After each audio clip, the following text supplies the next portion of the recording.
हर्शियन चेसी experiment. ये experiment हम क्यों पढ़ने जा रहे हैं? आपका जेनेटिक मटेरियल की डिस्कवरी के लिए ये आपका एक्सपेरिमेंट करा जा रहा है। एंड जिन्होंने ये करा उन्हीं का नाम क्या है? Hershey and Chase. That means these are the name of scientist. तो इस एक्सपेरिमेंट में हम क्या पढ़ेंगे?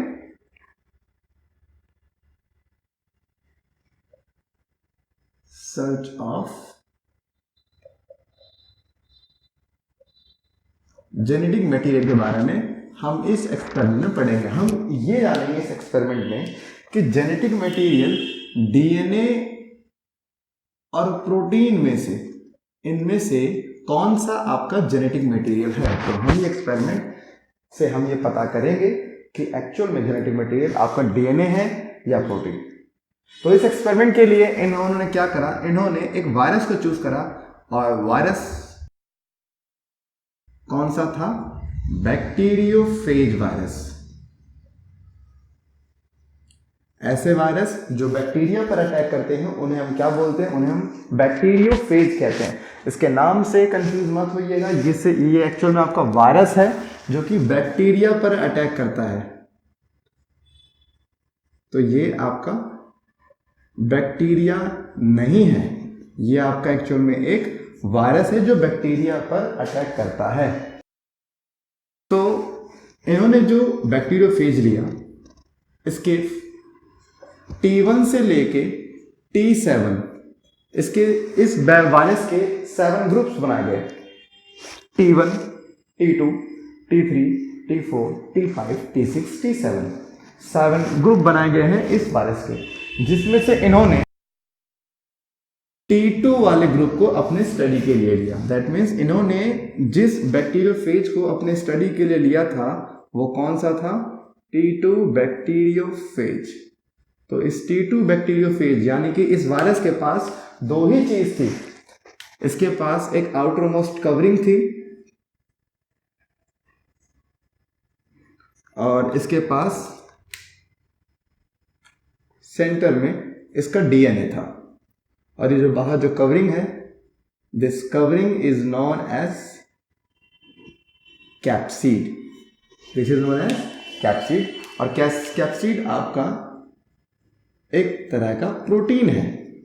सो हम कह सकते हैं यहाँ पर आपका बैक्टीरियोफेज, दैट मीन्स ये जो वायरस है ये दो चीजों से बना है, एक डीएनए से और एक प्रोटीन से। प्रोटीन ने इसकी आउटर मोस्ट कवरिंग बनाई है और इसका सेंटर में क्या है? इसका डीएनए। तो ये है आपका वायरस। ये वायरस का हमने स्ट्रक्चर ड्रॉ करा है, ठीक है। तो आप इस बात को हमेशा ध्यान रखिएगा कि डीएनए में फास्फोरस प्रेजेंट होता है और प्रोटीन में सल्फर प्रेजेंट होता है। डीएनए में फास्फोरस प्रेजेंट होता है और प्रोटीन में सल्फर प्रेजेंट होता है।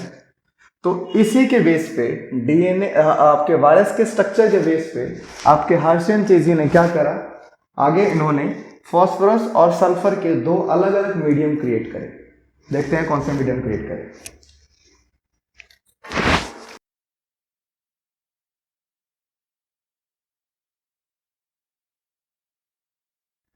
इन्होंने एक मीडियम में P32 लिया, एक डीएनए में S35 लिया।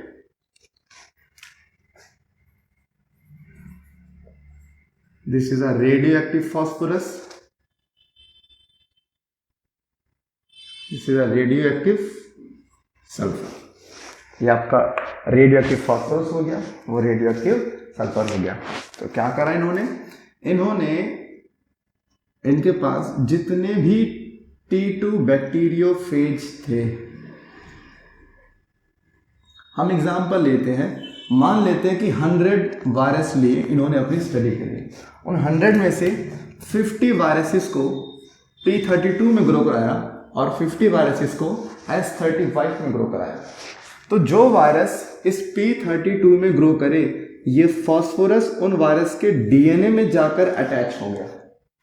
तो हम कह सकते हैं यहाँ पे जो आपके वायरस ग्रो करेंगे उनका प्रोटीन की जो लेयर है, दैट मीन्स कैप्सिड, वो नॉर्मल होगा बट उनके पास जो डीएनए होगा उस डीएनए में क्या होगा, उस डीएनए में P32 होगा, क्योंकि हमने अभी देखा था फॉस्फोरस डीएनए का पार्ट होता है, तो ये जिसका पार्ट है ये उसी में जाकर लगेगा। देन यहाँ पर देखते हैं, यहाँ पर सल्फर क्योंकि प्रोटीन का पार्ट होता है तो ये जाकर प्रोटीन में लगेगा। और डीएनए कैसा होगा इसका, डीएनए इसका नॉर्मल होगा, तो इसका डीएनए नॉर्मल होगा, डीएनए इज नॉर्मल, ठीक है।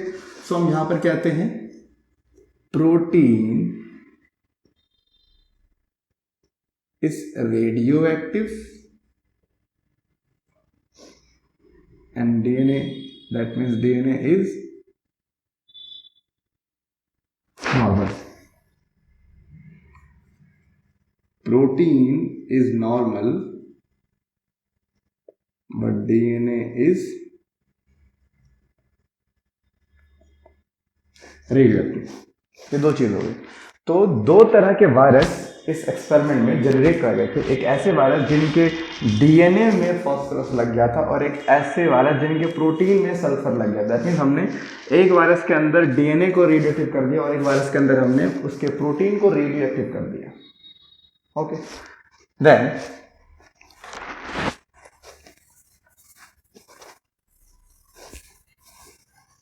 देन उसके बाद 3 स्टेप कराएंगे। पहला स्टेप होता है इन्फेक्शन,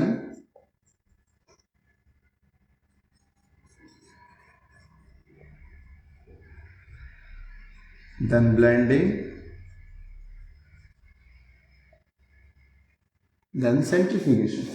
पहले स्टेप में क्या कराएगा, दिस इज अ बैक्टीरिया,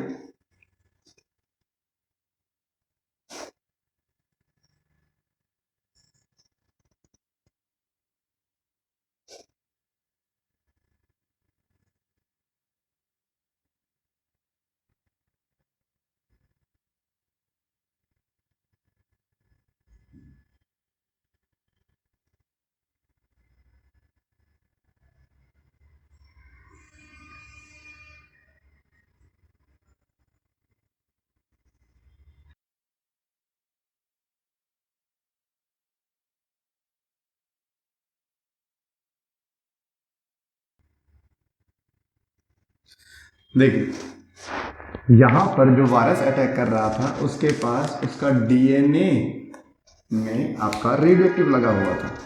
तो मान लेते हैं ये रहा आपका वायरस। जब इस वायरस को हमने सबसे पहले इस वायरस को परमिशन दी कि जाके बैक्टीरिया को ये इन्फेक्ट करे, तो इन्फेक्ट करा और इसने अपना जो भी मटेरियल है वो बैक्टीरिया को दिया। हमें नहीं पता कौन सा मटेरियल, बट जो मटेरियल था वो वायरस ने बैक्टीरिया को दिया। अब पहला स्टेप आपका इन्फेक्शन कंप्लीट होता है, तो यही सेम चीज हमने यहां पर भी कराई। हमने यहां पर भी वायरस को परमिशन दी कि वो आपके बैक्टीरिया को इन्फेक्ट करे। तो दोनों बैक्टीरिया ने अपने अपने मटेरियल को अपने स्ट्रक्चर में से कोई एक मटेरियल आगे भेजा। हमें नहीं पता वो कौन सा था, दोनों ने भेजा। और ब्लेंडिंग में हम क्या करते हैं, ब्लेंडिंग में हम ये देखते हैं कि वायरस अपना काम कर चुका है,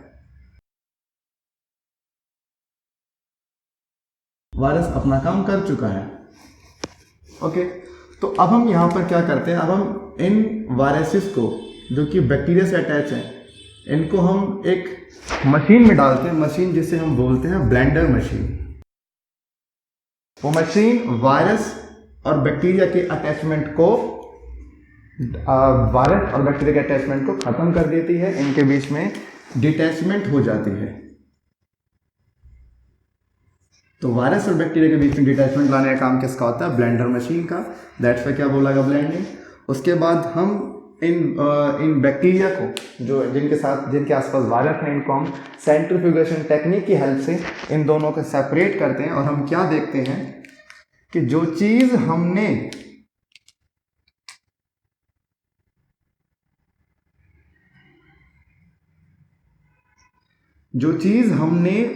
वायरस को दी थी एक्सपेरिमेंट से पहले, वो चीज मुझे बैक्टीरिया की सेल में मिली।